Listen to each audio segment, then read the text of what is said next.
Kesaksian Christovita Wiloto, dalam Terang Kristus untuk Indonesia. Oleh Christovita Wiloto, Chairman Strategik Indonesia. 1.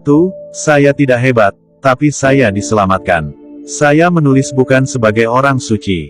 Saya bersaksi sebagai orang berdosa yang dipanggil kembali ke jalan salib. Banyak yang saya pelajari di ruang kelas, lebih banyak lagi yang saya pelajari dari jatuh bangun hidup. Tapi yang paling mengubah hidup saya adalah ketika saya tahu, Tuhan tidak memilih saya karena pintar, tapi karena saya mau dibentuk. 2. Roh Kudus di tengah dunia strategi. Saya pernah percaya bahwa strategi adalah segalanya. Tapi Roh Kudus menunjukkan, strategi tanpa kasih adalah kehampaan. Saya belajar bahwa membangun bangsa bukan soal siapa yang mengatur, tapi siapa yang bersujud. Bukan siapa yang paling hebat di panggung, tapi siapa yang tetap setia saat lampu mati. 3. Ketika semua gagal, salib tetap berdiri. Saya pernah gagal, bukan sekali, tapi berkali-kali. Di titik itulah saya belajar bahwa kegagalan bukan akhir, melainkan pintu masuk ke hadirat Allah. Kristus tidak pernah menjanjikan saya sukses duniawi, tapi Ia menjanjikan saya kehadirannya. Dan itu cukup. 4. Membasuh kaki, bukan mencuci tangan. Yesus tidak duduk di menara gading. Ia turun dan membasuh kaki murid-muridnya. Itu strategi ilahi. Pemimpin bukan penguasa, pemimpin adalah pelayan. Di tengah kekuasaan yang menindas, saya belajar bahwa keberanian sejati adalah saat kita memilih untuk rendah hati. 5. Indonesia butuh pemimpin yang takut Tuhan. Banyak orang ingin menjadi pemimpin, tapi sedikit yang takut akan Tuhan. Indonesia hancur bukan karena rakyat tidak tahu, tapi karena para pemimpin kehilangan hati nurani. Saya percaya, hanya orang yang hidup dalam takut akan Tuhan yang bisa memimpin tanpa korupsi. 6. Kasih yang tidak tergantung prestasi. Saya dibesarkan dalam budaya kompetisi. Siapa cepat, dia menang. Siapa pintar, dia dipuji. Tapi Tuhan mengajar saya pelan-pelan, saya mengasihimu bukan karena kamu berhasil, tapi karena kamu anakku. Itu melegakan, dan sekaligus mengubah segalanya. Saya tidak perlu membuktikan diri. Saya hanya perlu taat. 7. Strategi tanpa roh adalah mayat. Begitu banyak rencana, begitu banyak proposal. Tapi tanpa nafas Roh Kudus, semua hanya bangunan kertas. Saya pernah membangun strategi yang sempurna di atas kertas, tapi ambruk dalam semalam. Roh Tuhan menegur saya, jangan cari kehormatanmu, cari wajahku. 8. Bangkit lagi, tapi dengan luka. Setelah kehancuran, Tuhan memulihkan. Tapi tidak dengan menghapus luka. Luka itu tetap ada, tapi sekarang saya tahu, luka itu adalah bukti bahwa Tuhan setia. Setiap kali saya menyentuh luka itu, saya mengingat kasih karunia-Nya. Dan saya tidak bisa sombong lagi. 9. Indonesia dalam rencana kekal Allah. Saya percaya bahwa Indonesia bukan kecelakaan sejarah. Ini tanah yang disiapkan Tuhan untuk menyatakan kemuliaan-Nya. Dari Sabang sampai Merauke, dari kampung kecil sampai pusat kekuasaan, Tuhan memanggil umat-Nya bangkit, bukan jadi penguasa, tapi jadi pelayan. 10. Karakter lebih penting daripada jabatan. Dulu saya mengejar posisi, sekarang saya mengejar kesetiaan. Sebab satu hal yang saya pelajari, jabatan bisa diambil kapan saja, tapi karakter tetap tinggal. Dan karakter hanya terbentuk di tengah tekanan, bukan di tengah sorak-sorai. 11. Doa bukan cadangan, tapi pondasi. Saya pernah menjadikan doa sebagai pelengkap. Tapi dalam krisis, saya belajar bahwa doa bukan cadangan, doa adalah napas. Saya tidak bisa berpikir jernih tanpa doa. Tidak bisa mengambil keputusan benar tanpa mendengar suara Tuhan. 12. Disalib bersama Kristus di dunia profesional. Mengikut Yesus berarti siap disalib. Saya pernah difitnah. Saya pernah ditinggalkan. Tapi di momen-momen itu, saya merasakan hadirat Kristus lebih nyata dari sebelumnya. Dan saya belajar, tidak ada keberhasilan sejati tanpa salib. 13. Reputasi bisa mati, tapi integritas hidup selamanya. Ada waktu ketika saya mempertahankan nama baik mati-matian. Tapi Tuhan berkata, biarkan aku yang bela engkau. Sejak saat itu, saya memilih diam. Dan saya melihat, Tuhan bekerja dalam cara yang tidak saya duga. 14. Kesetiaan itu diam, tapi berbuah. Saya belajar bahwa kesetiaan tidak selalu dilihat orang. Ia seperti akar, tidak tampak, tapi menopang pohon besar. Banyak orang menginginkan panggung, tapi tidak banyak yang setia di ruang doa. Saya ingin dikenal di surga, bukan hanya di media. 15. Ketika doa menjadi nafas bangsa. Saya bermimpi Indonesia dipimpin oleh orang-orang yang berlutut. Bukan hanya teknokrat, tapi juga penyembah. Saya percaya perubahan sejati tidak lahir dari kekuatan militer, tapi dari kuasa doa yang menggetarkan surga. 16. Keadilan tanpa kasih menjadi kekerasan. Saya pernah ingin keadilan ditegakkan secepat mungkin. Tapi Tuhan mengajar, tanpa kasih, kamu bukan pejuangku. Saya belajar menunggu. Saya belajar mengampuni. Dan saya percaya, keadilan Allah bukan main hakim sendiri, tapi menebus dengan kebenaran dan pengorbanan. 17. Membangun bukan menghancurkan. Saya pernah berpikir untuk menghancurkan semua yang rusak. Tapi Kristus mengajak saya membangun dari puing-puing. Bukan dengan kebencian, tapi dengan kasih. Bukan dengan dendam, tapi dengan keberanian yang lembut. 18. Anak-anak kita tidak butuh sukses, mereka butuh teladan. Saya takut suatu hari anak-anak saya berkata, "Papa sukses, tapi kami tidak lihat Tuhan di dalamnya." Maka saya memilih untuk gagal di mata dunia asal saya menang di mata anak-anak saya. Saya ingin mereka melihat kesederhanaan, keberanian, dan kasih. 19. Pengampunan lebih sulit dari balas dendam. Saya mengerti sekarang mengapa Yesus berkata, "Ampunilah musuhmu." Karena musuh sejati bukan orang lain, tapi luka dalam hati kita. Mengampuni itu seperti membuka pintu penjara, dan menyadari, sayalah yang terpenjara selama ini. 20. Indonesia perlu hati yang dipulihkan. Bukan hanya ekonomi kita yang rusak, tapi hati kita. Saya melihat banyak yang hidup dalam kepahitan, ketakutan, dan kemarahan. Hanya kasih Yesus yang bisa memulihkan luka bangsa ini. Tidak cukup dengan sistem, kita butuh pertobatan. 21. Tuhan tidak terburu-buru. Saya ingin cepat, tapi Tuhan ingin dalam. Saya ingin hasil, tapi Tuhan ingin perubahan hati. Saya belajar menunggu, sebab segala sesuatu yang dari Tuhan tidak datang dengan terburu-buru, tapi datang pada waktu yang tepat. 22. Menyembah di tengah krisis. Saya pernah menyembah karena diberkati.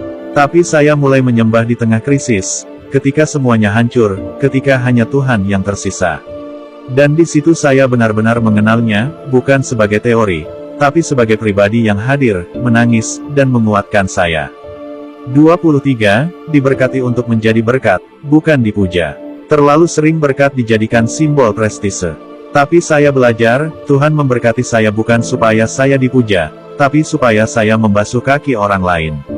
Supaya saya tidak hanya hidup nyaman, tapi menyentuh mereka yang tidak punya harapan. 24. Wajah bangsa ada di cermin keluarga. Kalau bangsa ini rusak, periksa dulu keluarga-keluarga kita. Sebab korupsi, kekerasan, dan kesombongan tidak dimulai dari kantor. Ia dimulai dari rumah yang kehilangan kasih. Saya ingin membangun keluarga saya lebih dulu sebelum saya bicara soal membangun negara. 25. Kristus di tengah dunia kerja. Walaupun saya selalu bangga dengan iman saya bahkan di tempat kerja. Walaupun saya selalu yakin Yesus bukan hanya untuk hari Minggu. Namun itu tidak cukup, bukan kosmetik, tapi Yesus juga Tuhan atas kontrak, tender, proyek, rapat, dan keputusan sulit. Sejak itu, saya mulai membawa doa ke ruang presentasi. Dan saya tidak menyesal. 26. Politik tanpa hikmat adalah neraka terbuka. Saya terjun ke dunia strategi dan melihat politik dari dekat. Tapi saya sadar, tanpa hikmat Kristus, politik hanya jadi alat kekuasaan. Tapi dengan Roh Kudus, politik bisa menjadi alat pemulihan. Bukan untuk membagi-bagi kekuasaan, tapi menyatukan yang tercerai-berai. 27. Bangsa ini butuh air mata yang kudus. Bukan air mata kemarahan, tapi air mata pertobatan. Bukan ratapan frustrasi, tapi tangisan yang datang dari hati yang sadar bahwa kita sudah terlalu lama meninggalkan Tuhan. Saya percaya Indonesia akan dipulihkan bukan lewat demo, tapi lewat doa. 28. Musuh terbesar adalah ego sendiri. Bukan pesaing, bukan lawan politik, tapi ego sendiri. Saya belajar bahwa yang paling sulit dikalahkan bukan orang lain, tapi diri sendiri yang ingin diakui, dipuji, ditinggikan. Maka setiap hari saya berdoa, Tuhan, tolong saya supaya saya tidak menjadi berhala bagi diri saya sendiri. 29. Visi tanpa salib adalah mimpi kosong. Banyak orang punya mimpi besar. Tapi mimpi tanpa pengorbanan hanyalah ilusi. Saya belajar bahwa setiap visi dari Tuhan harus melewati jalan salib, ditolak, diuji, bahkan dipaku. Tapi disitulah justru Tuhan bekerja. 30. Makin diproses, makin murni. Tuhan tidak tertarik menjadikan saya populer. Dia ingin menjadikan saya murni. Dan proses pemurnian tidak nyaman. Tapi itu satu-satunya jalan. Karena Tuhan tidak sedang membangun karir saya, Dia sedang membangun surga di dalam saya. 31. Indonesia tidak butuh pahlawan, tapi murid Kristus. Pahlawan datang dan pergi, tapi murid tetap tinggal, meski tidak dilihat. Murid melayani, bukan memimpin. Murid mengampuni, bukan membalas. Murid menyalakan terang, bukan mencari sorotan. Indonesia tidak butuh lebih banyak tokoh, Indonesia butuh murid Kristus yang sederhana tapi setia. 32. Masa depan ditentukan oleh keputusan hari ini. Saya sadar satu hal, keputusan kecil hari ini menentukan arah besar besok. Saya bisa memilih untuk menyimpan kebencian atau mengampuni. Bisa memilih untuk korupsi atau jujur.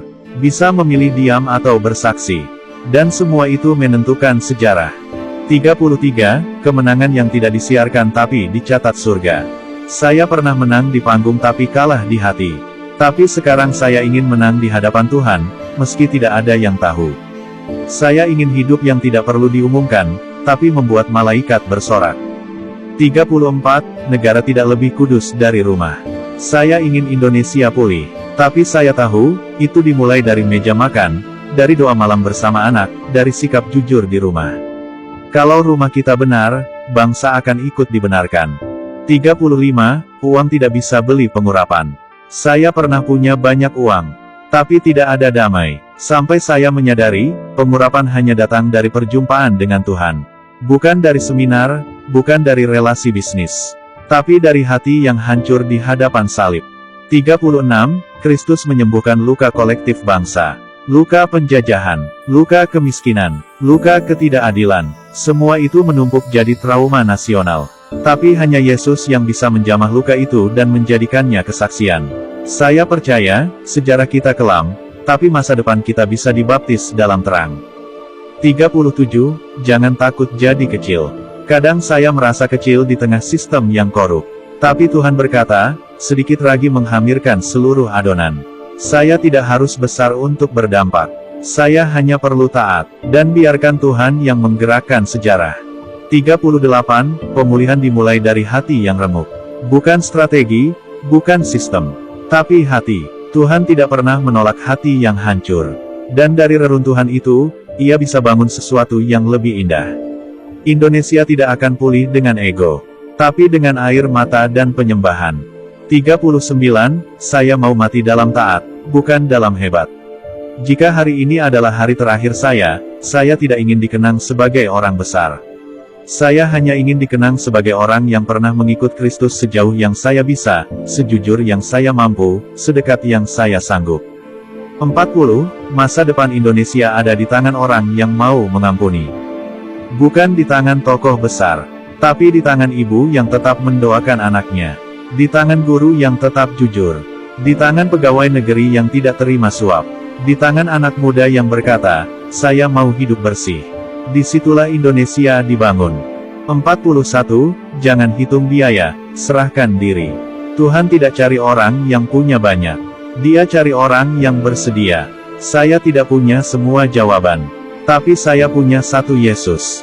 Dan itu cukup. Saya serahkan hidup saya, karir saya, masa depan saya, untuk dibentuk oleh salibnya. 42. Bangsa yang dipulihkan akan memulihkan bangsa-bangsa. Saya percaya Indonesia tidak hanya dipanggil untuk sembuh, tapi untuk menyembuhkan bangsa lain. Dari ladang padi sampai istana, dari gereja kecil sampai forum dunia, Indonesia akan bersaksi, bahwa kasih Kristus mengubahkan segalanya. 43. Tidak ada jalan pintas ke kemuliaan. Salib tetap harus dipikul, tapi di balik salib, ada kebangkitan. Saya tidak akan menyerah, karena saya tahu, penderitaan saya saat ini tidak sebanding dengan kemuliaan yang akan dinyatakan. 44. Hati yang terbakar akan menerangi gelap. Bukan kekuatan, Bukan gelar, tapi hati yang terbakar oleh kasih Yesus, itu yang akan menerangi bangsa ini. Saya ingin hati saya terbakar, setiap hari, sampai Tuhan datang menjemput. 45, semua untuk kemuliaan-Nya. Bukan untuk kemasyhuran, bukan untuk followers, bukan untuk reputasi, tapi untuk kemuliaan Tuhan. Kiranya seluruh tulisan ini, seluruh hidup saya, hanya jadi satu hal, kesaksian bahwa Yesus itu hidup, dan Indonesia miliknya. 46, doa terakhir seorang strategis. Tuhan Yesus, ini hidup saya. Sudah terlalu banyak jatuh, terlalu banyak gagal. Tapi saya tahu Engkau tetap setia. Saya tidak ingin berakhir dengan nama besar, tapi dengan hati yang tetap menyala bagimu. Kalau ini saatnya Indonesia dibangkitkan, maka mulailah dari saya. Pulihkan kami, Tuhan. Bentuk kami. Pakailah kami. Biar dari puing-puing ini, Engkau bangun rumah kemuliaan. Untuk-Mu, dan hanya untuk-Mu. Amin.